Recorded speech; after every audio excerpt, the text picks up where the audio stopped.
চিত্রাকুঞ্জের পক্ষ থেকে স্বাগত জানিয়ে আজকে আবার আপনাদের কাছে একটি নতুন ভিডিও নিয়ে হাজির হয়েছি। আপনাদের আজকে আমি রান্না করে দেখাবো লাউ পাতা দিয়ে চিংড়ি মাছের পাতুরি।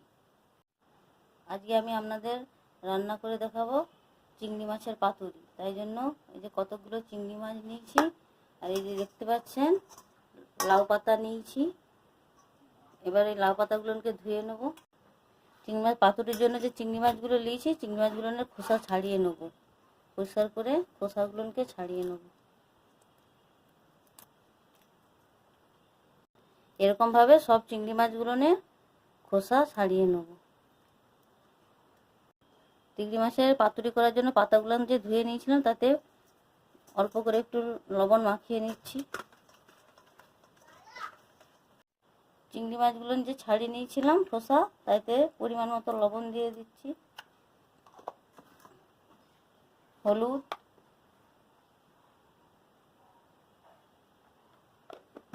মাখিয়ে নিচ্ছি। চিংড়ি মাছের পাতুরিতে যে করব তার জন্য যে মশলা মাখাবো, এবং কড়াইয়ে একটু তেল দিয়ে দিচ্ছি, কালো জিরার তেল করে দেবো পাতুরিতে। তেল গরম হয়ে গেছে, কালো জিরা দিয়ে দিচ্ছি। চিংড়ি মাছে কয়েকটি মশলা দেবো পাতুরি করার জন্য। চিংড়ি মাছে মাখিয়ে নিচ্ছি, তার জন্য পেঁয়াজ বাটা দিচ্ছি,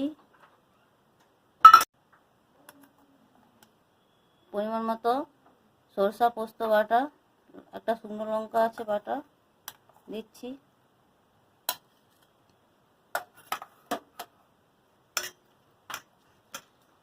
এই যে কালো জিরার তেলটা করে নিয়েছিলাম, তেল গরম করে যে কালো জিরা দিয়েছিলাম, এই গরম তেলটা এর মধ্যে দিয়ে দেবো।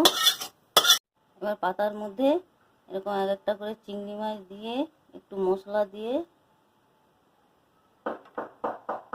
পাতুরিটা মুড়ে নেব। এরকমভাবে পাতুরিটাকে মুড়ে নিচ্ছি। দেখতে পাচ্ছেন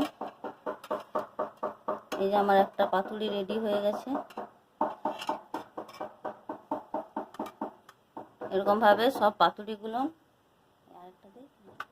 আবার একটা এই যে পাতা নিয়েছি, তার মধ্যে আবার একটা চিংড়ি মাছ দিয়েছি, একটু মশলা দিচ্ছি, দিয়ে এরকম ভাবে সব পাতাগুলোর মধ্যে চিংড়ি মাছ দিয়ে পাতুরিগুলোকে রেডি করে নেব।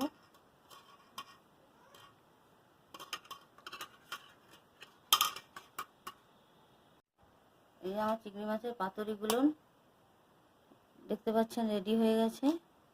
এবার ভেজে নেব। কড়াই গ্যাস দিয়ে দিয়েছি, গ্যাস জেলে দিয়ে তেল দিয়েছি, গরম হয়ে গেছে। তেল গরম হয়ে গেছে, পাতুরিগুলোর মধ্যে দিয়ে দেবো। এরকম চাপা দিয়ে দিয়ে অল্প আঁচে পাতুরিগুলো ভেজে নেব।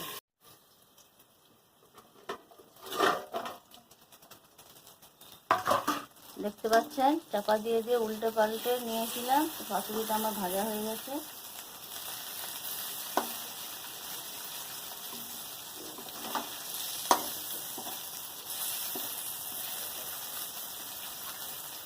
এরকম অল্প আঁচে আস্তে আস্তে চাপা দিয়ে উল্টে পাল্টে করে ভেজে নিলে চিংড়ি মাছের পাতুরিটা ভাজা হয়ে যায়।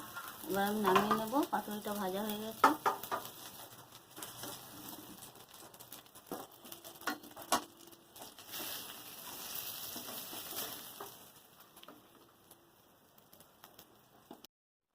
লাউ পাতা দিয়ে যে চিংড়ি মাছের পাতুরিটা করছিলাম, দেখতে পাচ্ছেন আমার রান্নাটা শেষ হয়ে গেছে। আপনারা এরকম নরম নরম লাউ পাতা দিয়ে চিংড়ি মাছের পাতুরিটা যেরকমভাবে আমি রান্না করেছি ওরকমভাবে রান্না করে একবার খেয়ে দেবেন। খেতে খুবই সুস্বাদু হয়। আপনারা একবার খেলে বারবার আমাদের বানিয়ে খেতে ইচ্ছা জাগবে।